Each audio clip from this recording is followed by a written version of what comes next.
Hello बच्चों, let's read this question. So this question says, a solid uniformly charged fixed non-conducting sphere of total charge Q and radius R contains a tunnel of negligible diameter if a point charge minus Q of mass M is released at rest from the point P as shown in the figure. Then find out its velocity at the following points. First is at the center of the sphere. Okay, sphere के centre पर आपको इसकी velocity find out करके बताना है. Okay, तो देखिए बच्चों, इस क्वेश्चन का की कॉन्सेप्ट आप क्या लिख सकते हैं. The key concept of this question, देखिए इस क्वेश्चन पे आपको वेलोसिटी बताना है eight the centre of the sphere. Sphere के सेंटर पे आपको वेलोसिटी बताना है उस पॉइंट चार्ज क्यू की. ओके, तो इस क्वेश्चन का की कॉन्सेप्ट देखिए आपको तो देखिए बच्चों, इस सिस्टम पर हमें देखिए वेलोसिटी कैसे फाइंड आउट करेंगे.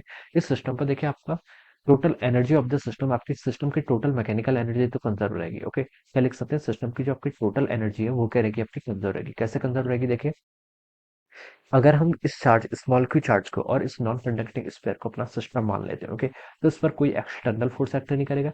एक्सटर्नल फोर्स एक्ट नहीं करेगा तो हम बोल सकते हैं इस सिस्टम की जो आपकी टोटल एनर्जी होगी, टोटल एनर्जी क्या रहेगी, आपकी कंजर्व रहेगी. ओके, तो टोटल एनर्जी क्या रहेगी, एनर्जी कंजर्वेशन. एनर्जी कंजर्वेशन का हम क्या करेंगे, यहाँ पर यूज करेंगे, ये बोल सकते हैं. या फिर आप बोल सकते हैं देखिए जितनी आपकी चेंज इन पोटेंशियल एनर्जी होगी वो चेंज इन काइनेटिक एनर्जी के इक्वल होगी. देखिए मतलब मैं क्या बोलना चाह रहा हूँ, आपकी टोटल एनर्जी क्या रहेगी, सिस्टम की कांस्टेंट रहेगी. टोटल एनर्जी में कौन कौन सा आएगा, देखिए एक तो आपकी काइनेटिक एनर्जी आएगी, एक आपकी पोटेंशियल एनर्जी आएगी. हम यहाँ पर मैकेनिकल एनर्जी की बात कर रहे हैं. काइनेटिक एनर्जी कितनी हो जाएगी, देखिए के, ये आपकी काइनेटिक एनर्जी है, प्लस पोटेंशियल एनर्जी, ये किसके इक्वल होगी, आपकी ये टर्म आपकी कांस्टेंट होगी. ओके, ये टर्म कांस्टेंट होगी तो अगर हम डिफरेंशिएट करें तो देखिए हम क्या लिख सकते हैं, डेल्टा के क्या आपकी change in kinetic energy plus delta U, ये किसके इक्वल हो जाएगा, जीरो के इक्वल हो जाएगा. आप यहाँ से क्या बोल सकते हैं, जितनी भी आपकी चेंज इन काइनेटिक एनर्जी है it is equal to the negative of the change in potential energy. Potential energy के नेगेटिव के इक्वल हो जाएगा. ओके, तो ये आप यहाँ पर से बता सकते हैं. ओके, तो हम इस फॉर्मूले का यूज करिए, आइदर इस फॉर्मूले का यूज करिए, दोनों से आपका आंसर सेम आएगा. आइदर आप सिर्फ चेंज चेंज को फाइंड आउट करिए या फिर आप टोटल एनर्जी कंजर्वेशन का यूज कर लीजिए, दोनों से आंसर आपका सेम आना है. ओके, तो चलिए मैं इस फिगर को एक बार ड्रॉ कर लेता हूँ.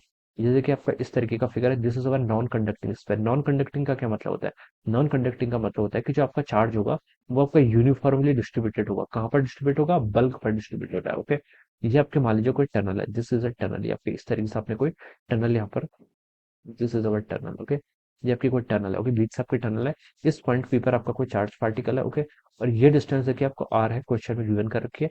इसकी रेडियस भी आर है तो हम बोल सकते हैं कि ये डिस्टेंस भी किसके इक्वल होगी, आपकी आर के इक्वल होगी.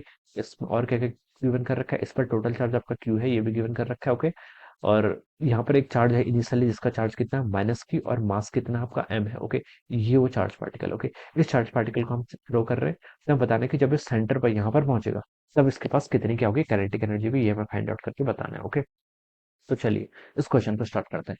तो देखिए बच्चों, इनिशियली जब आपका चार्ज पार्टिकल यहाँ पर था, इस पर कितनी पोटेंशियल एनर्जी होगी, ये आपका देखिए पोटेंशियल एनर्जी कैसे फाइंड आउट करेंगे.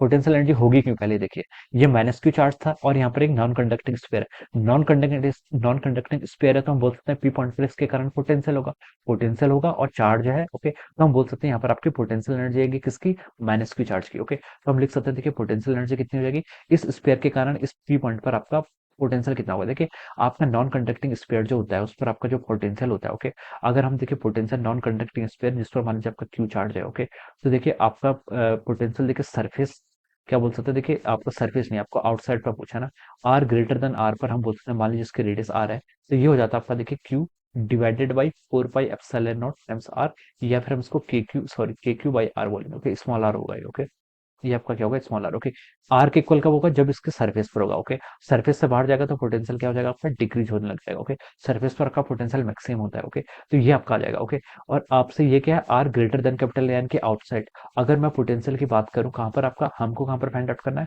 हमको तो देखिए सेंटर पर फाइंड आउट करना है. तो सेंटर पर देखिए ये पोटेंशियल का फॉर्मूला होता है, इन जनरल जो आपका पोटेंशियल का फॉर्मूला होता है वो होता है आपका K Q divided by 2 R Q 3 R square minus R square. Okay, ये आपका इन जनरल फॉर्मूला होता है. जब आप सेंटर की बात करते हैं तो सेंटर पर आर की वैल्यू जीरो पुट कर देंगे, आर की वैल्यू जीरो हो जाएगी तो देखिए यहाँ से आपका क्या सर्वाइव करेगा, 3/2 के क्यू, और आर स्क्वायर से आर क्यू कट जाएगा तो 3/2 K Q R. Okay, this is the potential at the centre. ये आपका सरफेस पर, सेंटर पर कितना आएगा आपका पोटेंशियल आएगा. सरफेस पे फाइंड आउट करना तो आर की वैल्यू कैपिटल आर पुट कर लीजिए और आपका के क्यू बाई आर के इक्वल आ जाएगा. Okay, so this is the potential at the different point. Okay, P point पर देखिए आपका कितना पोटेंशियल होगा. सबसे पहले हम इसको स्टार्ट करते हैं. पी पॉइंट पर देखिए आपका कितना पोटेंशियल होगा. पी पॉइंट पर पोटेंशियल आपका पी पॉइंट आपका देखिए आउटसाइड पॉइंट है तो हम इस फॉर्मूले का यूज करेंगे.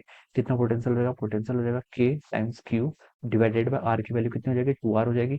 पी पॉइंट की डिस्टेंस कितनी है ओ से, ओके, ओरिजिन से, ओरिजिन सी बोला है क्वेश्चन में, सी से कितना डिस्टेंस 2r है, तो ये हो जाएगा के Q by 2r, okay. This is the potential, okay, और चार्ज जो है this is the potential energy, okay. Plus देखिए यहाँ पर काइनेटिक एनर्जी को हमने रिलीज किया, क्वेश्चन में बोला देखिए point charge minus Q of mass M is released at rest, rest से रिलीज किया है, तो उसकी काइनेटिक एनर्जी इस पॉइंट पर कितनी हो जाएगी, जीरो हो जाएगी, ओके। जब ये फाइनली आपका यहाँ पर आ जाएगा तो इस पर कितनी पोटेंशियल एनर्जी होगी, कितनी पोटेंशियल एनर्जी होगी, potential due to sphere into its charge, okay. Potential due to sphere कितना है, देखिए सेंटर पे आपका 3/2 के क्यू आर, ओके, इसको लिख लीजिए 3/2 K Q divided by R, this is the potential, और इसका चार्ज चार्ज कितना आपका minus Q equal, okay. So this is the potential energy at the centre, और प्लस आपकी कौन सी एनर्जी होगी, काइनेटिक एनर्जी, और वही एनर्जी हमें फाइंड आउट करके बताना है। क्वेश्चन में वेलोसिटी बोला है ना, तो हाफ एम वी स्क्वायर लिख लेते हैं, ओके। वी की वैल्यू फाइंड आउट करके बतानी, ओके। तो इसको देखिए आप यहाँ से सॉल्व कर लीजिए, हो जाएगा आपको माइनस के Q small Q divided by 2r, okay. ये माइनस 3/2 के क्यू बार इस साइड रहेगा तो आपको प्लस में हो जाएगा, प्लस 3/2 के capital Q small Q divided by r, और ये टर्म किसके इक्वल होगी हमारे यहाँ से, हाफ एम वी स्क्वायर के इक्वल हो जाएगी, ओके। देखिए बच्चों इसको सॉल्व कर लेंगे, ये आपका देखिए कितना हो गया आपका 3/2 माइनस 1/2 हो जाएगा, तो कितना हो 1 के इक्वल हो जाता है, ओके। तो उसको आप लिख लीजिए K Q divided by R, okay. ये आपका यहाँ से इतना हो जाएगा, ओके। 3/2 माइनस 1/2 कर लिया, फिर 3/2 माइनस 1/2 कितना होता है, 1 के इक्वल होता है, okay. It is equal to over half M square, यहाँ से आपका हाफ एम स्क्वायर हो जाएगा। आपको तो सिर्फ यहाँ पर वेलोसिटी फाइंड आउट करनी थी, तो आप 2m से मल्टीप्लाई कर लीजिए, तो हो जाएगा 2 K capital Q small Q divided by R, R times कितना हो जाएगा, एम हो जाएगा, वी स्क्वायर आएगा, तो उससे हम यहाँ पर इसको सीधे रूट लिख सकते हैं, और आपका V, this will be the velocity, आपको वेलोसिटी फाइंड आउट करनी थी ना, तो ये आपका हो जाएगा, this will be the expression for the velocity, आपका वेलोसिटी का क्या जाएगा, आपका एक्सप्रेशन हो जाएगा, okay. So this will be the answer of this question, ये क्या जाएगा आपका इस क्वेश्चन का आपका फाइनल आंसर हो जाएगा, okay. Find out the velocity at the centre of this sphere, centre of the sphere की इतनी वेलोसिटी होगी। So I hope you all understood this concept, all the best and thank you so much.